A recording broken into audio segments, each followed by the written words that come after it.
40 ans. 40 ans où un pays entier a été traité comme une propriété privée. Un héritage transmis de père en fils.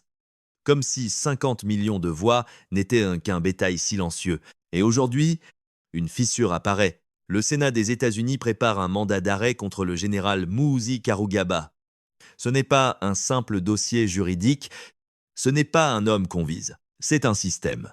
Un système nourri par votre sang, vos rêves, vos années volées. Un mécanisme où l'armée n'est plus une institution nationale, mais une garde personnelle, où l'État devient une ferme dynastique, pendant que le monde regardait ailleurs, les maisons étaient envahies, les familles terrorisées, les mères réduites au silence. L'attaque contre le foyer de Bobi Wine n'était pas une opération de sécurité. C'était un message. Un avertissement brut, personne n'est protégé. La loi appartient à ceux qui portent l'uniforme, mais chaque message de peur contient une erreur. Parce que la peur, quand elle dure trop longtemps, se transforme en réveil. Ce mandat d'arrêt n'est pas le début de la justice, c'est le résultat de décennies de résistance. Chaque marche, chaque voix, chaque mère refusant d'oublier un fils disparu, et pourtant, une question brûle, pourquoi maintenant les mêmes puissances qui parlent de accountability aujourd'hui sont celles qui ont signé les chèques hier, elles ont financé la machine. Et maintenant, elles prétendent la condamner. La vraie liberté ne vient pas de Washington. Elle pousse ou elle meurt sur le sol africain. Quand le système financier mondial se referme sur un homme, le pouvoir devient soudain très petit. Le Global Magnitsky Act n'est pas une menace symbolique, c'est une cage invisible. Gel d'escompte, visas annulés, fortune verrouillée, enfants expulsés des universités occidentales, propriété transformée en fardeau, le général qui tweetait comme un prince découvrira une vérité simple, on peut parler partout, mais on ne s'échappe pas d'un mandat international. Êtes là. Le régime comprend quelque chose. Ce mandat n'est pas seulement une procédure, c'est une déclaration, le projet de succession est exposé. Le Muhoozi Project n'est pas une tradition. Ce n'est pas une continuité nationale. Chest une insulte. Cela revient à dire que l'Ouganda n'est pas une république. Mais un testament. Que 50 millions de citoyens ne sont qu'un transfert de propriété. Quand cela devient acceptable, tout devient possible. L'armée, autrefois censée protéger la nation, a été lentement reprogrammée. Pas par accident, par accumulation, ce n'est pas une dérive soudaine. C'est une architecture. Les commandants ne servent plus la Constitution. Ils servent la survie d'une famille, mais voici ce que la dynastie ne contrôle jamais totalement. La loyauté achetée par la peur a une date d'expiration, quand l'argent si bloqué. Quand les portes internationales se ferment, quand le coût de rester loyal dépasse le coût de trahir, alors même les uniformes hésitent. Les jeunes officiers observent, ils regardent le Sahel, ils voient d'autres chemins. Ils voient un continent où l'arme sert le peuple. Pas les palais. Et une question devient impossible à éviter. Mon serment est-il pour une nation ou pour un compte bancaire? Parce qu'à ce stade, ce n'est plus seulement un choix politique, c'est un choix historique. L'élection de 2026 approche et les signaux sont déjà là, militarisation, coupure d'Internet, état d'urgence.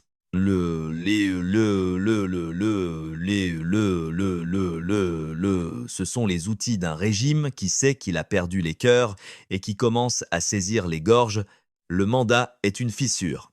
La prochaine étape est un effondrement et tout dépend de ce que les Ougandais feront de cette fissure. Le régime ne tombera pas en silence. Parce que pour une dynastie, un mandat d'arrêt contre le fils n'est pas une sanction. C'est une condamnation de l'héritage. Et une dynastie condamnée ne négocie pas. Elle brûle tout. C'est ici que commence la phase la plus sombre, la terre brûlée. Quand un pouvoir comprend qu'il ne peut plus posséder la nation, il préfère la détruire plutôt que de la perdre. Les purges internes commencent, les hésitations deviennent des trahisons. La loyauté n'est plus récompensée. Elle est exigée comme une question de survie. Si vous n'êtes pas entièrement avec eux, vous êtes marqué. Ce n'est pas une réaction émotionnelle. C'est stratégique, c'est le dernier réflexe d'un système construit sur 40 ans de contrôle. Internet peut être coupé, la Constitution peut être suspendue, les rues peuvent être militarisées. Mais il y a une chose qu'aucun régime ne peut suspendre, l'éveil. Parce que la peur fonctionne jusqu'au jour où elle échoue. Et ce jour arrive quand les gens réalisent que le silence coûte plus cher que la parole. Barbie Kyagoulani n'a pas seulement raconté une invasion de domicile, elle a dévoilé la vérité d'un État. Quand des soldats ivres entrent dans une maison, ce n'est plus un gouvernement. C'est une bande armée. Quand un pouvoir envoie des uniformes terroriser une femme chez elle, il perd toute légitimité. Et à partir de là, chaque acte répressif devient un aveu. Ils sont désespérés. Les sanctions frapperont les comptes. Les visas disparaîtront. Les palais deviendront des prisons luxueuses. Imaginez ces élites qui ont passé 30 ans à accumuler, acheter, voyager, étudier à Londres, Paris, Bruxelles. Et soudain, leurs cartes ne fonctionnent plus. Leurs enfants sont expulsés. Leurs noms apparaissent sur des listes qui les rendent intouchables. Le monde devient très petit, mais attention. Pour chaque victoire juridique à Washington, il y aura une contre-attaque à Kampala. Parce que le régime sait que le mandat n'est pas la justice. C'est le signal que le monde commence à fermer les yeux, après 40 ans, à les garder ouverts pour le business. Et c'est là que la vraie question surgit. Si la liberté ne vient pas de l'étranger, alors qui la portera? Si le système craque, qui écrira la suite? La dynastie pensait être éternelle, mais le granit se fissure toujours avant de s'effondrer. Ce que nous voyons n'est pas simplement la chute possible d'un homme, c'est l'exposition d'un modèle. Un modèle africain ancien, recyclé sous des costumes modernes, le pouvoir sans mérite, transmis comme un trône, protégé par des fusils, financé par des partenaires extérieurs pendant des décennies. L'Occident a appelé cela stabilité, mais la stabilité, quand elle repose sur la peur, n'est qu'un calme de cimetière. On a envoyé des milliards, des équipements militaires, des soutiens diplomatiques, et la question est brutale. Où est allé cet argent? Dans des écoles, dans des hôpitaux, ou dans les drones qui surveillent les rues, dans les camionnettes sans fenêtres qui avalent la jeunesse la nuit. Quand un peuple commence à poser ces questions, le système commence à mourir, parce qu'un régime peut survivre à la colère. Mais il ne survit pas à la lucidité. Ce mandat d'arrêt est présenté comme justice, mais il révèle surtout une hypocrisie. Ceux qui ont fourni le fouet pendant 40 ans n'ont pas l'autorité morale de se présenter soudain comme sauveurs. Ce n'est pas une rupture, c'est une correction d'image. La justice sélective est une insulte aux victimes. Et pourtant, même une justice imparfaite peut créer une ouverture. Parce que lorsque l'international retire sa protection, l'intérieur se fragilise. Et c'est ici que tout bascule. Le pouvoir réel ne se trouve pas dans les sénats étrangers, il se trouve dans les choix locaux, dans les officiers qui hésitent, dans les policiers qui regardent leurs propres frères dans la rue, dans les jeunes qui comprennent que l'uniforme ne les sauvera pas quand l'histoire demandera des comptes. Le système a fonctionné parce qu'il a transformé la nation en entreprise familiale. Mais aucune entreprise familiale ne survit quand les employés cessent de croire à la peur. Alors la question devient un scénario. Passe un slogan. Si le peuple accepte encore, la dynastie devient normalité. Si le peuple refuse, la répression devient totale. Et si le peuple reste silencieux, le silence devient complicité involontaire. Il n'y a pas d'option neutre. Le mandat est une fissure. L'élection à venir est une tempête. La militarisation est déjà une confession, il ne compte plus sur les votes, il compte sur la violence, mais un régime qui doit choisir la violence pour survivre a déjà perdu l'essentiel, le cœur. Et quand le cœur d'un peuple se retire, il ne reste qu'une armure vide. Il faut être lucide, ce moment n'est pas une célébration. Ce n'est pas une victoire offerte, c'est une intersection dangereuse. Parce que lorsque la dynastie sent que le sol se dérobe, elle ne lâche pas. Elle serre les mandats. Les sanctions, les humiliations internationales, tout cela pousse le régime dans une logique simple. Si nous tombons, nous entraînons tout avec nous. C'est ainsi que meurent les systèmes héréditaires dans la crispation, pas dans la réforme. Et c'est pour cela que croire que le monde va régler ça est une illusion mortelle. L'extérieur n'a jamais libéré un peuple. Il a juste ses intérêts aujourd'hui. On parle de droits humains. Hier, on signait des accords, on armait les forces, on finançait le contrôle. Le même appareil qui terrorise aujourd'hui a été nourri par des décennies de silence international. Donc non, La justice qui arrive par Washington n'est pas une rédemption, c'est une reconnaissance tardive et le danger. C'est que beaucoup confondent fissure et effondrement. Une fissure ne libère personne. Elle révèle, elle montre que le système saigne, mais ce qui suit dépend d'un seul acteur, la société elle-même. Parce que le pouvoir réel, à la fin, ne réside pas dans les palais. Il réside dans les institutions capturées, dans les armes qui obéissent, dans les hommes qui acceptent encore, et c'est là que le récit devient brutal. Le plus grand instrument d'un dictateur n'est pas son armée, c'est la peur intérieure. Briser la peur et tout s'écroule. Mais si la peur reste, alors la succession devient normale. La violence devient routine. Les enlèvements deviennent administration. Quand une nation accepte d'être héritée, elle devient un objet. Le projet dynastique n'est pas seulement politique, c'est une transformation anthropologique. On réduit des citoyens à des biens transmissibles, et là, une fois accepté, ne se limite plus à une famille. Cela contamine tout. L'économie devient pillage. La justice devient transaction. L'armée devient entreprise privée. Et ceux qui pensent être protégés par leur proximité au pouvoir découvrent toujours trop tard. La dynastie dévore même ses serviteurs. Parce que, dans la phase finale, la loyauté n'est jamais suffisante. On purge, on suspecte, on resserre. La violence devient interne. Alors, la jeunesse observe. Elle observe les drones, les vents sans fenêtre, les coupures d'Internet, et elle comprend. Ils ont peur de nous. Un régime qui contrôle par la force contrôle parce qu'il ne contrôle plus par l'adhésion. Et voici le futur qui se dessine en 3 branches, toutes coûteuses. Si le peuple accepte, l'hérédité devient doctrine. Si le peuple refuse, la répression sera féroce, totale, sans masque. Et si le peuple reste silencieux, le silence deviendra la tombe lente de la dignité. Aucune option n'est gratuite, mais une vérité demeure. La sanction étrangère peut fermer des comptes, seule la conscience locale peut fermer un chapitre. La fissure est là, mais un peuple doit décider. Va-t-il regarder la fissure ou en faire une rupture? À ce stade, le régime ne se bat plus pour gouverner. Il se bat pour survivre.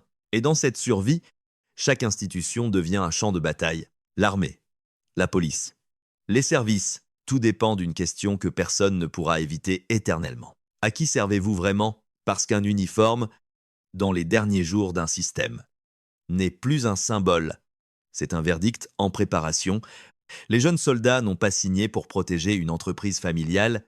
Ils ont juré devant une nation, mais un serment, quand il est testé, révèle toujours sa vérité. Quand on vous ordonne de fermer les rues, de briser des manifestations, d'envahir des maisons, ce n'est plus obéir, c'est choisir. Et c'est ce que la dynastie redoute le plus, le moment où les armes réalisent qu'elles sont tenues par des fils du peuple. Car les soldats ne sont pas des machines, ils ont des mères, des frères, des voisins. Ils vivent dans le même pays que ceux qu'on leur ordonne de terroriser, et un jour, la dissonance devient insupportable. Le système s'est maintenu parce qu'il a acheté la loyauté, mais la loyauté achetée n'est jamais éternelle. Quand les sanctions frappent, ce ne sont pas seulement des comptes qui gèlent, c'est l'écosystème entier qui tremble. Les généraux deviennent vulnérables. Les alliances deviennent fragiles.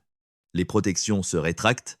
Le régime perd son bouclier extérieur et découvre qu'il n'a plus que la peur intérieure. Mais la peur n'est pas un ciment, c'est un poison. Elle tient jusqu'au jour où elle se retourne, et ce retournement ne vient pas d'un tribunal étranger. Il vient de l'intérieur.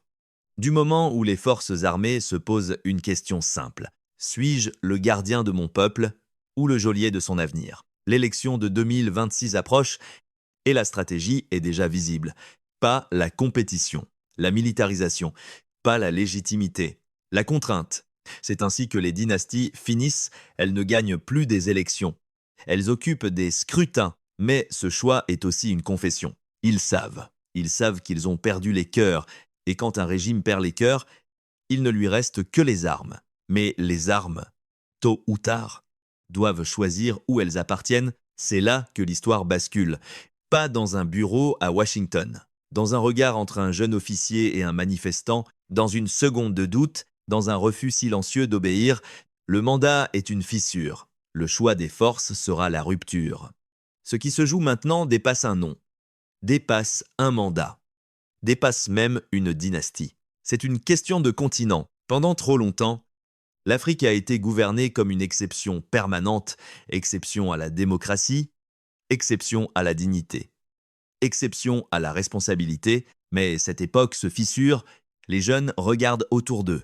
Ils voient qu'il existe d'autres trajectoires, d'autres modèles, d'autres refus. Ils voient que la souveraineté n'est pas un discours, mais une rupture avec l'héritage du contrôle. Quand un peuple comprend que sa liberté ne peut pas être externalisée, tout change. Parce qu'alors, même les sanctions étrangères deviennent secondaires. Elles ne sont plus la solution, elles sont un symptôme. Le symptôme que le système devient trop visible pour être protégé. Mais la transformation réelle, celle qui renverse une dynastie, ne vient pas d'un papier signé à l'étranger. Elle vient du moment où les citoyens cessent d'être des sujets. Le régime a cru qu'il pouvait rendre l'hérédité normale. Mais l'hérédité politique est une maladie. Elle transforme l'État en propriété. Elle transforme l'armée en entreprise. Elle transforme le futur en héritage confisqué. Et quand cela devient normal, tout devient fragile. Car un peuple n'oublie pas éternellement qu'il est un peuple. Le granit a toujours l'air solide jusqu'à la seconde où il se brise. Le système paraît permanent jusqu'au jour où la peur cesse d'être crédible. Et ce jour se rapproche, non pas parce que le monde change d'avis, mais parce qu'un pays commence à se réveiller. Chaque protestation, chaque voix, chaque maire qui refuse le silence, c'est une érosion lente, comme l'eau contre la pierre. Et soudain, la pierre tombe. Ce mandat n'est qu'un craquement. Le reste dépend d'une seule chose, la capacité collective à comprendre que l'histoire ne sera pas écrite ailleurs, elle sera écrite à l'intérieur, par ceux qui refusent l'héritage, par ceux qui refusent d'être transmis comme du bétail, par ceux qui choisissent enfin d'être citoyens. La dynastie croyait être intouchable. 40 ans de pouvoir donnent l'illusion de l'éternité. Mais aucun système construit sur la peur n'est éternel, il dure jusqu'à ce que la peur perde son monopole. Le mandat d'arrêt est une fissure dans un barrage, pas la liberté, pas la justice finale, une fissure. Et l'histoire est pleine de fissures que les peuples ont ignorées jusqu'à ce que l'eau emporte tout. Ce moment est dangereux parce qu'il oblige à choisir.